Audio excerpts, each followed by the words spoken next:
Hey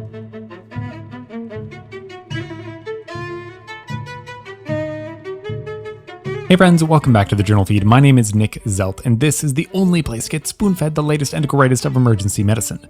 Now, this is the audio version of the past week's summaries, which this week were brought to you by Shannon Marcus, Samuel Rouleau, Megan Hilbert, and Clay Smith. Alright, let's skip straight to the third article, titled Respiratory Gas Shifts to Delay Asphyxia in Critical Avalanche Burial, a randomized clinical trial out of the JAMA.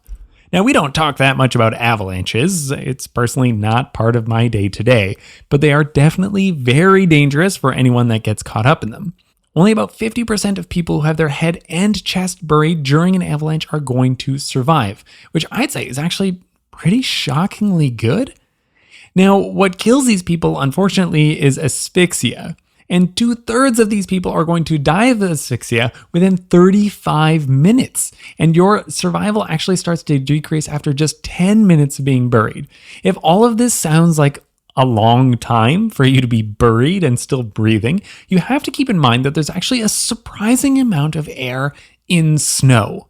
So it's not like a block of ice. It's not like underwater. It's more like a sponge, right? And you can kind of breathe through a sponge.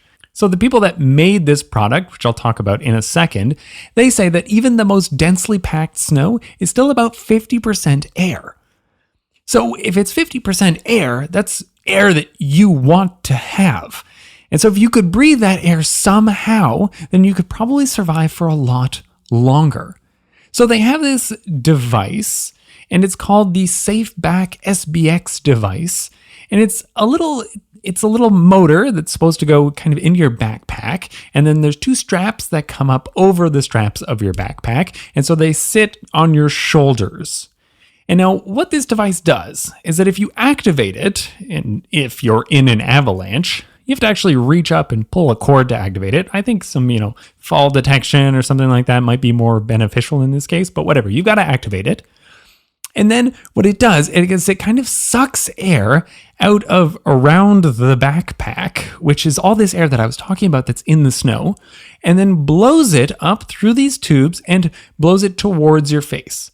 Now, the thought of this is that it would provide you a lot more breathable air if you were trapped under the snow.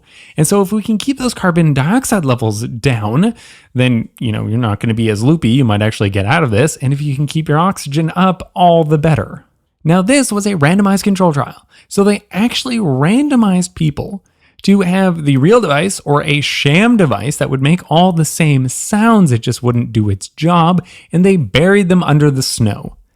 Technically, they say that they buried them under simulated avalanche debris, but if that's not snow, then I don't want to trust anything about this study at all, so I'm just going to give them the benefit of the doubt and hope that that is indeed snow. And what they looked at was actually 17 different outcomes as this was going on. This is this is a really well done study, by the way. So they're buried under 50 centimeters of presumably snow. And this study would then be stopped after either 35 minutes, if you were in the control arm, or if your SpO2 is less than 80, which is, actually pretty low, or if the participant said, hey, no way, I'm good, get me out of here, which you'd think would happen pretty often, but I don't know where they got these healthy volunteers, but only one of them quit during this thing. And these people were down here for, at least 35 minutes. But if you were in the intervention group, then you went for 35 minutes and then they shut off the device. And then they wanted to see, because it was kind of a crossover design at that point, how long you could last after that. The device itself is supposed to last for at least 60 minutes, but it's supposed to even last for 90 minutes, even at minus 30 degrees. So it should, be pretty helpful. And hopefully someone is coming to rescue you. And through all of this thing really worked. It was much better. There was a p-value of 0.001 for not having an SpO2 less than 80. And the carbon dioxide levels in your little air pocket were significantly lower as well, 1.3% versus 6.1%. And after that, the oxygen was also much higher in the little air pocket, 19.8, which is almost 21%, which is almost normal, versus 12.4, not so great. All this with the device that only weighs 500 grams. That's really not so cumbersome, and that would probably fit in your pack and could save your life. Now, personally, I've never been in anything approaching an avalanche-like scenario, but there's definitely a lot of people out there that do put themselves in these situations. So, this is a pretty cool device for that. In a spoonful, while avalanches are rare, but it really depends on where you live, and there were 7 people that recently died in Nepal due to an avalanche, well, maybe if you have this device, just 500 grams, it could afford you much more time to survive until you're rescued. And then we move on to the 5th article, titled A Retrospective Comparison Between 0.3 milligrams and 0.5 milligrams Dosing of Intramuscular Epinephrine for Anaphylaxis out of the American Journal of Emergency Medicine. Now, typically when I think of the dose for anaphylaxis of IM epi, I think of 0.3. And that's because epinephrine auto-injectors are typically going to be dosed as 0.3 milligrams for adults at least. But is 0.3 milligrams really the recommendation? Not really. The recommended dose is 0.01 milligrams per kg to a max of 0.5 milligrams. And most adults are going to weigh more than 50 kilograms. So the dose for almost any adult is going to be 0.5 milligrams as the kind of recommended dose. And this has been a recommended dose for a long time. And the only reason they aren't getting it is presumably because epinephrine autoinjectors just happen not to give it. So there's quite a variation in practice here for who's giving what.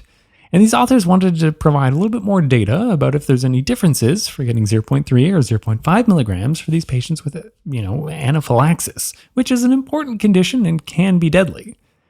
Now, they had 338 adult patients. About 2/3 of them got 0.3 milligrams, and the last third, a little bit less than the last third actually, got 0.5 milligrams. So you see how often 0.3 milligrams is really being given even here.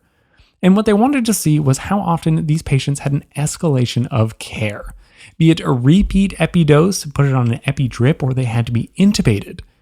And what they saw was that there was a pretty significant difference between the two. If you got 0.3 milligrams, then you had a 30% chance of having an escalation of care versus a 7% chance if you got 0.5 milligrams. This was a significant difference. And most of this was driven by repeat doses of epinephrine. Because if you get 2 doses of 0.3, you only get 0.6. And if you got 0.5 off the bat, then you had a lot more epinephrine up front. But that being said, there was 2.8% of patients who had to be intubated in the 0.3 milligram group, whereas 0 of these 0.5 milligram patients had to be intubated. Is that because of the small sample size? Perhaps, but all the same, you see that it's really, that's a patient-centered outcome. All of this with the group of patients who got 0.5 milligrams actually being a little bit heavier, 86 kilograms instead of 82 kilograms, so this was not a significant difference. Still though, they were bigger people in the higher dose group, so you might have thought maybe it'd be less effective on them. All that to say, this is a number needed to treat of around 4 or 5 in order to not escalate care on these patients. And heck, that sounds pretty good to me. I can't really do much about the epinephrine autoinjectors that these patients are going to have at home, but if you're coming into my emergency department, why don't I give you 0.5 milligrams? That sounds pretty good to me, especially if I only have to give it just the once. I think I'm going to move over my practice to this. It's definitely still a very recommended dose. I'm not going, this is not the cutting edge stuff here. I'm not going off label. This is still very legitimate care, and I think I'm going to go this way. In a spoonful, this retrospective study showed that giving 0.5 milligrams of IM epinephrine for anaphylaxis seemed to be better than giving 0.3. This is what I'm going to be giving, that 0.5 milligram dose. Okay, that's all the articles from this week. Let's do a quick wrap up of everything that we talked about. And then from the 3rd article, I hope I am never buried in an avalanche, but if I am, then I hope I have one of these cool little devices that's going to push air at my face and help me be able to breathe for longer. And then finally, from the 5th article, give 0.5 milligrams of IM epinephrine in your anaphylaxis patients, and they seem to have lower rates of an escalation of care. If you are hearing this right now, then you are not a part of the members feed, and so you missed 3 articles from this past week. What did we talk about? Well, we talked about workplace violence, exactly how often that's going on, and who's doing it.